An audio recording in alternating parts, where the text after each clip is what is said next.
Revisen.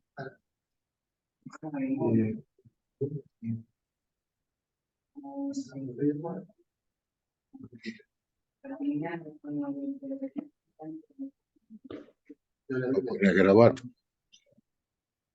Dale, nomás.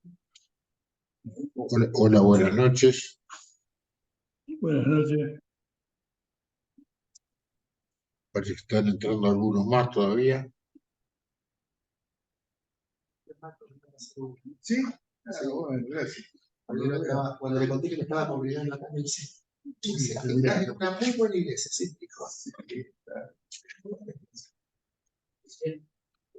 Bien, buenas noches.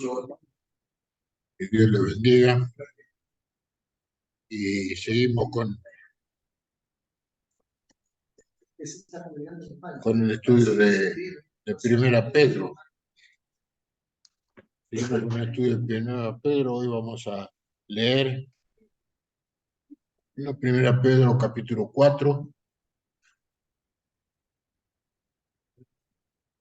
Capítulo 4 de Primera Pedro. Los 6 primeros versículos. Después otro hermano seguirá en el 7. Dice así la palabra de Dios. ¿Se escucha? ¿Se escucha?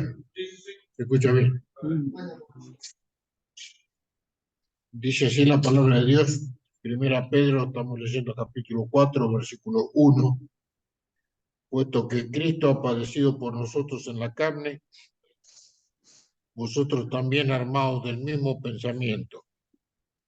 Pues quien ha padecido en la carne terminó con el pecado, para no vivir el tiempo que resta en la carne conforme a las concupiscencias de los hombres, sino conforme a la voluntad de Dios.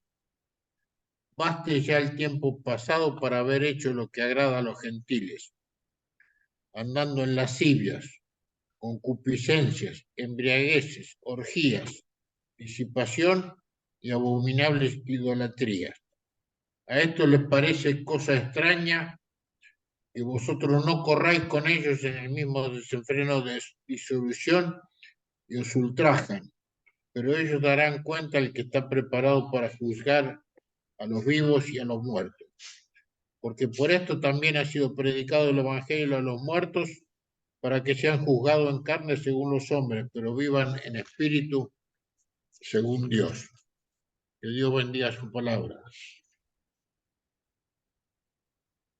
Versículos 1 y 2 dice, puesto que Cristo ha padecido por nosotros en la carne, ustedes también ármense del mismo pensamiento. Es decir, que como el Cristo resucitado, los cristianos de ahora no deben tener nada que ver con el pecado. Como está cerca el fin, en la moderación deben perseverar el cristiano, cultivar la moderación, la vigilancia en la oración, el amor, la hospitalidad, el lenguaje bíblico, la administración mutua según los dones para la iglesia de Dios, la paciencia gozosa, etc.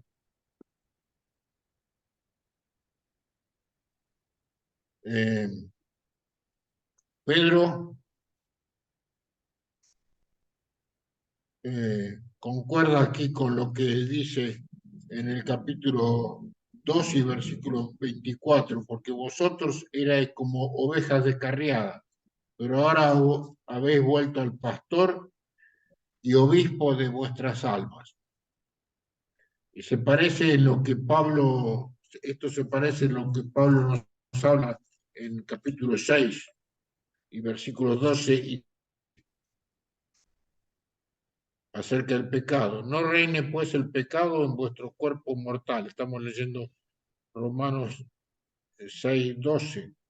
De modo que le obedezcáis en su concupiscencia, ni tampoco presentéis vuestro miembro al pecado como instrumento de iniquidad, sino presentaos vosotros mismos a Dios como vivos entre los muertos y vuestros miembros a Dios como instrumentos de justicia. El pecado, como actitud es incompatible con la nueva vida del creyente. Aquí dice, armaos. Vosotros también armaos del mismo pensamiento. Armaos es una metáfora, lo mismo que encontramos en Romanos 6:13 que hemos leído. No reine pues el pecado, ni tampoco presentéis vuestros cuerpos al pecado como instrumento de iniquidad, sino presentaos vosotros mismos a Dios como vivos entre los muertos. La palabra armaos está usada en metáfora, es la misma que en Romanos 6:13. En el original dice armaos, y en 6:13 que hemos leído en Romanos dice instrumentos, como instrumentos del pecado. El versículo 3 de este capítulo dice, basta ya el tiempo pasado para haber hecho lo que agrada a los gentiles, andando en lascivia, concupiscencias, embriagueces, orgías, disipación y abominables idolatrías. Es decir, que el apóstol Pedro irónicamente nos habla que ya este tiempo pasado es que hemos vivido en pecado ya es suficiente como para que lo dejemos para siempre el pecado y no vivamos en lascivia, concupiscencia, embriaguez, orgía, disipación y abominables idolatría. Toda esta larga lista de pecados que menciona aquí y que se repite en varios lugares de las epístolas de Pablo. Este tiempo dice que ha pasado para siempre. Y aquí dice, a esto le parece cosa extraña que vosotros no corráis con ellos en el mismo desenfreno de disolución y os ultraja. Es decir, que a la gente del mundo, nuestros antiguos amigotes, primero están sorprendidos por el cambio que hemos hecho habiendo dejado todo el pecado y todas las cosas pecaminosas. Pero después viene el insulto, nos injurian, nos aborrecen, nos critican, se burlan, etc. Pero dice que el versículo 5, pero ellos darán cuenta al que está preparado para juzgar a los vivos y a los muertos. Nosotros no debemos juzgar a aquellos que nos juzgan a nosotros, que hablan mal de la esperanza que hay en nosotros. Como dijo el Señor, no juzguéis para que no seáis juzgados, no condenéis para que no seáis condenados. Perdonad y seréis perdonados. Es decir, que el juicio de condenación le corresponde al Señor. Ellos darán cuenta al que está preparado, al Señor, para juzgar a los vivos y a los muertos. Es decir, tendrán que rendir cuentas. El versículo 6 dice, porque por esto también han sido predicados el Evangelio a los muertos para que sean juzgados en carne según los hombres, pero vivan en espíritu según Dios. Este es un versículo bastante polémico, bastante difícil de interpretar, de comentar. No sé si hay algún hermano que está preparado para esto. Yo voy a hacer un resumen de lo que sacamos de este versículo, pero hay varios comentaristas que difieren unos con otros en el comentario de este versículo 6, que ha sido predicado el Evangelio de los muertos. Algunos dicen que los muertos se refiere a muertos en delitos y pecados, pero aquí son muertos físicos, que habla aquí el Señor. esto se entiende mejor como experiencia de los que escucharon el Evangelio mientras vivían, pero que ahora están muertos. Y un resumen de lo que sacamos, de lo que saco de este versículo, es que aquellas personas muertas oyeron el Evangelio y creyeron, pero aunque han muerto, ahora viven con Dios. Haciendo un resumen de lo que interpretamos de este pasaje, se puede parafrasear el versículo diciendo así: el Evangelio se predicó a los que creyeron, creyentes del Antiguo Testamento, y después murieron para que tuvieran vida eterna con Dios. Yo sé que este versículo es bastante difícil de interpretar, pero así me parece que sería. Si hay algún hermano que quiere dar alguna versión sobre este versículo, puede hacerlo. Ya he dicho que hay comentaristas que no se ponen de acuerdo entre ellos sobre qué quiere decir este versículo, pero haciendo una paráfrasis simplista, podríamos decir que el Evangelio se predicó a los que creyeron en la antigüedad, después murieron y ahora tienen vida eterna con el Señor. El Señor confirmó para ellos la vida eterna, para que estén en Cristo. Y encontramos que Cristo ha padecido por nosotros en la carne, algo que viene del capítulo anterior.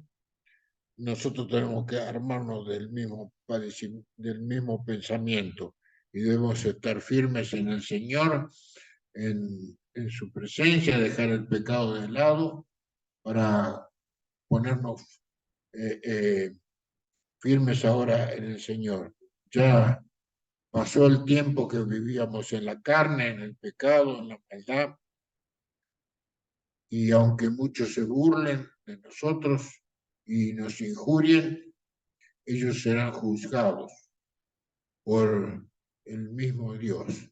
No nos toca a nosotros juzgar, sino que el Señor juzgará a su debido tiempo a aquellos que nos insultan, que se burlan de cada uno de nosotros. Que Dios bendiga su palabra y que este privilegio que tenemos de haber sido libertados del pecado para servir a la justicia, servir al Señor, lo aprovechemos cada uno de nosotros para que no corramos como aquellos que no tienen esperanza, que andan burlándose del cristiano.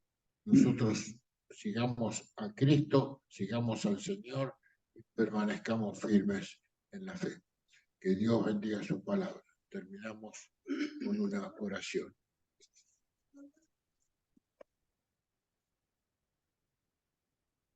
Oramos al Señor. Gracias, Padre. Te damos porque el Señor padeció por nosotros y nosotros podemos identificarnos con el Señor. Podemos vivir para la gloria de tu nombre y ya dejando definitivamente el pecado que nos asedia, el pecado que antes nos ataba, nos constreñía para andar en cosas malas, que podamos andar en novedad de vida como cristianos y podamos vivir en la fe del Señor, aunque se burlen, aunque se enojen, hablen mal de nosotros podamos mantenernos firmes en la fe sin fluctuar, sabiendo que nuestro galardón es grande en los cielos, de donde también esperamos al Salvador, al Señor Jesucristo, el cual transformará el cuerpo de la humillación nuestra para ser semejante al cuerpo de la gloria suya, por el poder con el cual puede transformar todas las cosas. Te damos gracias por tu palabra, te pedimos que la podamos atesorar, ponerla por obra y vivir en la fe del Hijo de Dios, el cual nos amó y se entregó a sí mismo por nosotros. Acompáñanos con tu bendición, guárdanos en lo que resta del día y te bendecimos y te alabamos, Señor. En el nombre del Señor Jesús. Amén y amén. Bien, Amén. en esta noche la reunión queda terminada.